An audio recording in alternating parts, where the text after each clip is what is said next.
ہر پریشانی کا حل کے معزز سامعین کرام، السلام علیکم ورحمۃ اللہ وبرکاتہ۔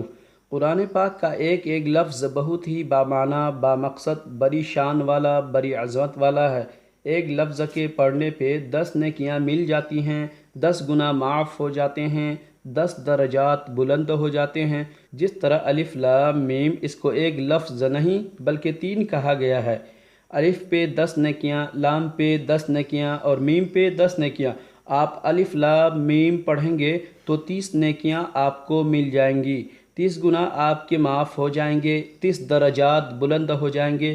یہ تو ایک ایک لفظ پہ فضیلت ہے۔ اب ہر صورت کی فضیلت علیحدہ، ہر آیت کی فضیلت علیحدہ، ہر رکوع کی فضیلت علیحدہ، قرآن پاک کے 6666 رکوع کی فضیلت علیحدہ، 114 صورتوں کی فضیلت علیحدہ، اور اسی طرح ہر چیز کا ایک دل ہوتا ہے۔ قرآن پاک کا دل آپ صلی اللہ علیہ وسلم نے فرمایا سورہ یاسین ہے۔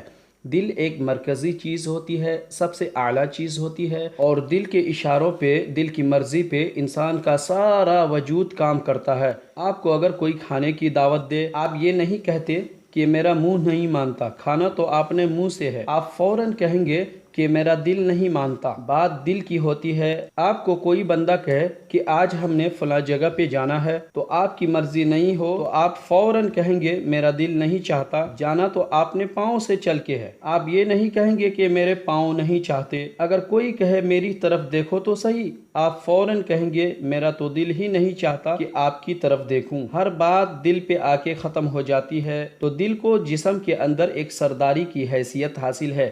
آپ صلی اللہ علیہ وسلم نے یہی فرمایا، انسان کے وجود کے اندر ایک گوشت کا لتھڑا ہے، وہ صحیح رہا تو پورا انسان صحیح، وہ خراب ہوا تو سارا انسان خراب ہے، برباد ہے۔ فرمایا ہوا قلب، ہوا قلب، ہوا قلب، 3 مرتبہ فرمایا، وہ دل ہے، وہ دل ہے، وہ دل ہے۔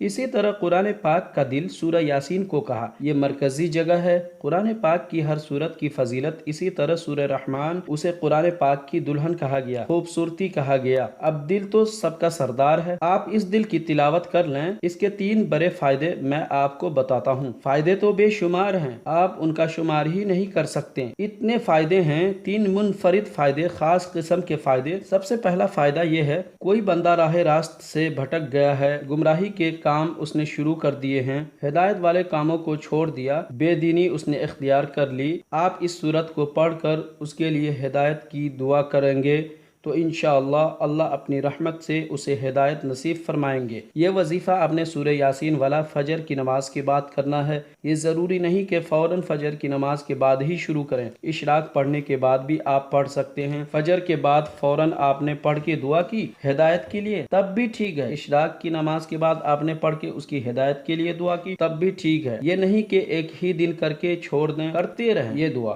جب اللہ اسے ہدایت دے دے تو پھر بھی یہ ایک دفعہ پڑھنا مشکل تو نہیں ہے۔ ویسے بھی حکم یہ ہے کہ روزانہ صبح سورہ یاسین پڑھ لیا کرو، اللہ رب العزت شام تک تمہاری ساری ذمہ داریاں اٹھا لیں گے، ہر کام کی ذمہ داری اللہ پاک اپنے ذمے لے لیں گے، اور اس دن اگر موت آ گئی، اللہ رب العزت اتنی آسانی والا معاملہ کریں گے کہ حساب و کتاب میں بھی آسانی ہو جائے گی۔ کتنا بڑا انعام ہے۔ اسی طرح آپ شام کو اگر پڑھ لیتے ہیں، رات کو پڑھ لیتے ہیں، رات سے مراد مغرب کی بات پڑھ لیں یا عشاء کے بعد پڑھیں، مغرب سے رات شروع ہو جاتی ہے، رات میں کسی وقت بھی، آدھی رات کو، تہجد کے وقت بھی پڑھ لیں، پھر بھی اللہ اسی طرح رحمت والا معاملہ کریں گے، اور کسی بھٹکے ہوئے آدمی کی ہدایت کے لیے دعا کریں گے، انشاءاللہ ہدایت مل جائے گی۔ اکثر لوگ کہتے ہیں بیٹا میرا نافرمان ہو گیا، بیٹی بات نہیں سنتی، میرا بھائی مجھ سے روٹھ گیا، میرا دوست مجھ سے ناراض ہو گیا۔ کوئی بھی ایسا ہو جو ناراض ہو جائے یا راہ راست سے بھٹک چکا ہو، آپ اس کے لیے صبح پڑھ کے بھی دعا کر سکتے ہیں اور رات کو بھی یہ پڑھ کے دعا کر سکتے ہیں، اور انشاءاللہ دعا قبول ہوگی۔ یقین سے یہ کام کریں، اگر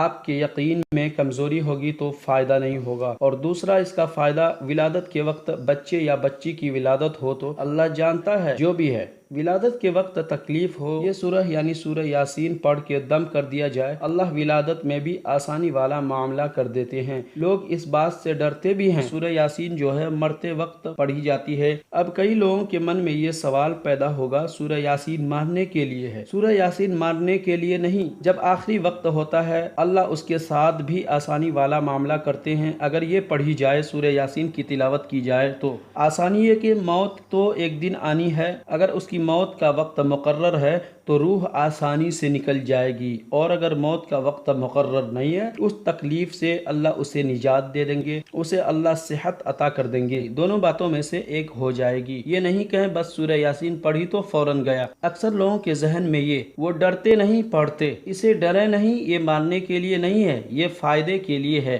اور تیسرا اس کا فائدہ یہ ہے، ایک مرتبہ سورہ یاسین پڑھنے پہ 11 مرتبہ قرآن پاک پڑھنے کا ثواب ملے گا، اور یہی رمضان المبارک میں آپ پڑھیں، فجر کی نماز کے بعد پڑھیں، ایک دفعہ پڑھ لیتے ہیں تو آپ کو 770 مرتبہ قرآن پاک پڑھنے کا ثواب مل جاتا ہے۔ اور اسی طرح رمضان المبارک کے مقدس مہینے میں شام کو بھی اگر پڑھ لیتے ہیں آپ سورہ یاسین کو، رات کو بھی پڑھ لیتے ہیں تو 770 مرتبہ قرآن پاک پڑھنے کا ثواب آپ کو مل جائے گا۔ یعنی ایک مرتبہ سورت پڑھنے پہ یہ کتنا بڑا انعام ہے۔ آگے پیچھے بھی پڑھتے رہیں، 11 مرتبہ قرآن پاک پڑھنے کا ثواب حاصل کرتے رہیں، اور اس مہینے میں تو اور اہتمام سے پڑھیں تاکہ آپ کو 770 مرتبہ قرآن پاک مکمل پڑھنے کا ثواب صبح بھی ملے اور شام کو ملے، دونوں ٹائم یہ ضرور پڑھیں۔ اللہ رب العزت نیکیوں میں بھی اضافہ کر دیں گے، خیر و برکت کا معاملہ بھی عام کر دیں گے، اور اللہ پریشانیوں کو بھی دور کریں گے، اور رزق کے فیصلے بھی عام کریں گے، حلال پاکیزہ اور کشادہ روزی بھی ملے گی۔ ویڈیو کو